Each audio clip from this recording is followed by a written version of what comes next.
IELTS question type number 14 sentence completion মানে কি একটা বাক্যের কিছু অংশ হারিয়ে যাবে, সেই হারিয়ে যাওয়া অংশটুকুকে আপনার পূরণ করতে হবে।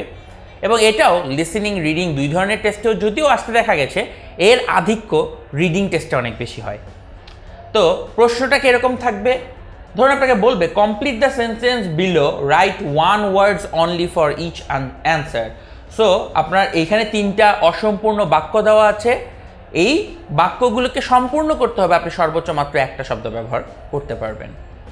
সো আপনার কমন ধারণাতে মনে হতে পারে বাক্যের প্রথম অংশ দেওয়া থাকলে শেষ অংশ লিখতে হবে, ব্যাপারটা এরকম না। আপনি তাকিয়ে দেখুন, প্রথম এবং শেষ প্রশ্নটাতে ড্যাশটা হচ্ছে লাস্টে, এবং 29 নম্বর অর্থাৎ মাঝখানের প্রশ্নটাতে আপনার ড্যাশটা আছে মিডলে। সো আসলে এই ড্যাশটা বাক্যের যে কোনো অংশতেই থাকতে পারে। প্রথম প্রশ্নটা লক্ষ্য করি, all managers need to understand their employees and recognise their companies dash. তার মানে বলছে সব ম্যানেজারদেরকে তার নিজ নিজ কর্মচারীদেরকে বুঝতে হবে এবং তার কোম্পানির কিছু একটাকে আইডেন্টিফাই বা রিকগনাইজ করতে হবে। কি রিকগনাইজ করতে হবে সেটাই হচ্ছে ওই ড্যাশে লিখতে হবে। সেটা আপনার রিডিং প্যাসেজ পড়ে আপনাকে বুঝতে হবে যে ম্যানেজারের কোম্পানির নিড রিকগনাইজ করতে হবে, নাকি কোম্পানির গোল রিকগনাইজ করতে হবে, নাকি কোম্পানির আর্জেন্সি রিকগনাইজ করতে হবে। আপনি বুঝতে পারছেন, সেটাকে এখানে লিখে দিতে হবে। 2 নম্বরে, when managing change, increasing the company's dash may be more important than employee satisfaction।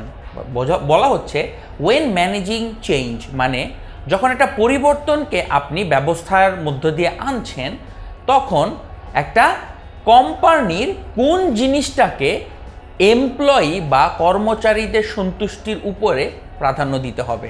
আপনার কোম্পানির এমপ্লয়িদের সন্তুষ্টি অপেক্ষা কোন জিনিসটাকে বেশি প্রাধান্য দিতে হবে সেইটাকে এখানে লিখতে বলা হয়েছে। তাহলে আপনার প্যাসেজ থেকে এইরকম একটা গুণকে খুঁজে বের করতে হবে।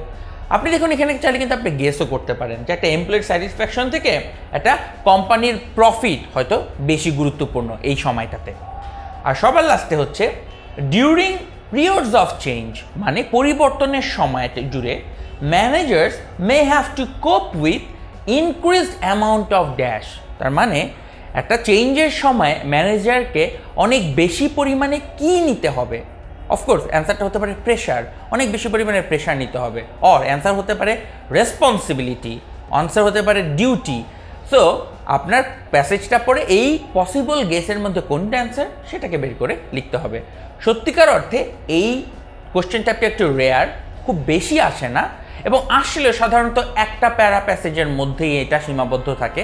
এবং এই প্রশ্ন টাইপটা আসলে আপনি খুশি হওয়ার উচিত, কারণ এটা খুবই সহজ হয়ে থাকে এবং অধিকাংশ মানুষই অনেক ভালো অ্যান্সার করতে পারে।